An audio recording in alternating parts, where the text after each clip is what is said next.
রাতের বাগদাদ, নীরব শহর, বাতাসে মিশে আছে আধ্যাত্মিক প্রশান্তি।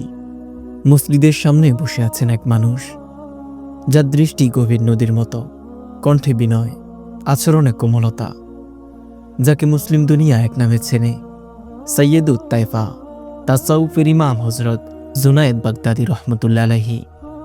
সাবস্ক্রাইব করুন সিরাতুন নূর। এটি সত্য, সাহস আর জীবন্ত ইমানের গল্প। হজরত জুনায়েদ বাগদাদি রহমতুল্লাহ আলাইহি, যার জীবন ছিল আল্লাহর প্রেম, আত্মশুদ্ধি, সত্যের সন্ধান আর নফসের বিরুদ্ধে সংগ্রামের এক উজ্জ্বল নকশিকাথা। আজ আমরা জানব তার কিছু বিরল ঘটনা, সেই শিক্ষা যা আজও মানুষের হৃদয় আলোকিত করে। হজরত জুনায়েদ বাগদাদি রহমতুল্লাহ আলাইহি জন্মগ্রহণ করেন বাগদাদের নিকটবর্তী নিহাবান অঞ্চলে। বাল্যকাল থেকেই তিনি ছিলেন অত্যন্ত বুদ্ধিমান, নরম হৃদয়ের ও আল্লাহ ভীরু একজন মানুষ।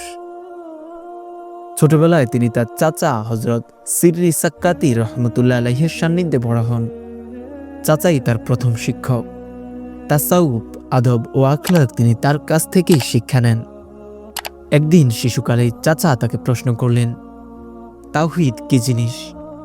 জুনায়েদ মাথা নিচু করে বললেন, যে জিনিসের মালিক আল্লাহ, সেটা আল্লাহ ছাড়া আর কেউই নয়, এই বিশ্বাসই তাওহীদ। চাচা তার উত্তর শুনে কান্না করে ফেলেন। এত ছোট ছেলের হৃদয়ে এমন নূর, এটাই ছিল ভবিষ্যতে তার আত্মিক উত্থানের সূচনা। অনেকেই মনে করেন তাসাউফ মানেই শুধু আধ্যাত্মিকতা, কিন্তু হজরত জুনায়েদ বাগদাদি রহমতুল্লাহ আলাইহি ছিলেন ফিকাহ, হাদিস ও শরীয়তে একজন বিশাল আলেম। তিনি ফতোয়া দিতেন, বড় বড় আলেমরা তার দরবারে আসতেন। তাসাউফে তিনি যা বলেছেন, শরীয়তের ভেতরে উপর দাঁড়িয়ে বলেছেন। তিনি বলতেন যে তাসাউফ শরীয়ত ছাড়া, তা হলো পথহারা মানুষের ধোঁকা। একবার হজরত সিররি সাক্কাতি রহমতুল্লাহ আলাইহি তাকে একটি বাজারে পাঠালেন। বাজারে গিয়ে জুনায়েদ রহমতুল্লাহ আলাইহি দেখলেন মানুষ, শব্দ, ভিড় সব মিলিয়ে মন অস্থির হয়ে যাচ্ছে। তিনি তাড়াতাড়ি ফিরে এসে বললেন, চাচা, এ দুনিয়ার ভিড়ে মন স্থির রাখা কত কঠিন। চাচা বললেন যে ভিড়ের মাঝে থেকেও আল্লাহকে মনে রাখে, তিনি আসল আল্লাহওয়ালা। এ ঘটনা তার অন্তরে গভীরভাবে ছাপ ফেলে। এরপর তিনি নিজেকে গড়ে তোলেন এমনভাবে, যে কোনো অবস্থায় আল্লাহকে স্মরণ করা তার স্বভাব হয়ে যায়। হজরত জুনায়েদ বাগদাদি রহমতুল্লাহ আলাইহি বলতেন, নফসের মৃত্যুই তার আসল জীবন। একদিন তার মুরিদ তাকে জিজ্ঞেস করল, হুজুর, নফস কখন মরে? তিনি উত্তর দিলেন, যখন মানুষ নিজের ইচ্ছাকে নয়, শুধু আল্লাহর ইচ্ছাকে প্রাধান্য দেয়। তাসাউফের পথে এ কথাই আজও সবচেয়ে বেশি আলোচিত। বাগদাদের পথে এক ভিক্ষুক বসেছিল। চোখ নেই, হাত কাঁপছে, শরীর জীর্ণ শীর্ণ। জুনায়েদ বাগদাদি রহমতুল্লাহ আলাইহি তার সামনে দাঁড়ালেন। ভিক্ষুক বললেন, হুজুর, আমার দুনিয়াতে কিছু নেই, কিন্তু আল্লাহর দিকে ফিরে তাকালে মনের শান্তি পাই। জুনায়েদ রহমতুল্লাহ আলাইহি কাঁদতে কাঁদতে বললেন, তুমি প্রকৃত ধনী, কারণ যার হৃদয়ে আল্লাহ আছে তার কিছুরই অভাব নেই। এ ঘটনার পর তিনি বললেন, মানুষের আসল দারিদ্র আল্লাহ থেকে বিচ্ছিন্ন থাকা। এক ধনী ব্যক্তি এসে তাকে বলল, হুজুর, আমি দুনিয়ার মোহ ছাড়তে পারছি না।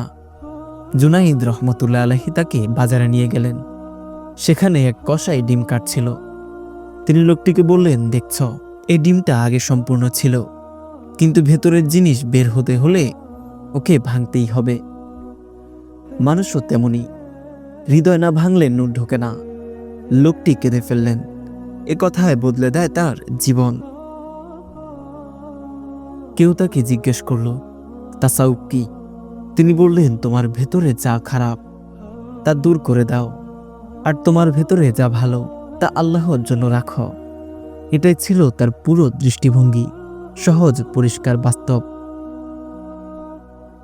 একবার জুনায়েদ বাগদাদি রহমতুল্লাহ আলাইহি নামাজ পড়ছিলেন।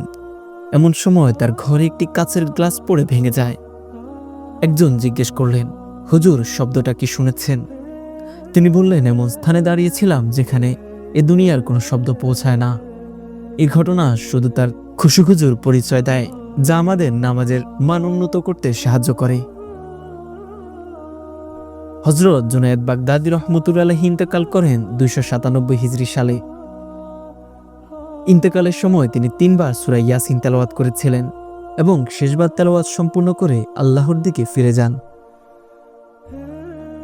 হযরত জুনায়েদ বাগদাদী রহমতুল্লাহ আলাইহির জীবন আমাদের শেখায় আল্লাহর সঙ্গে সম্পর্কে মানুষের আসল সম্পদ।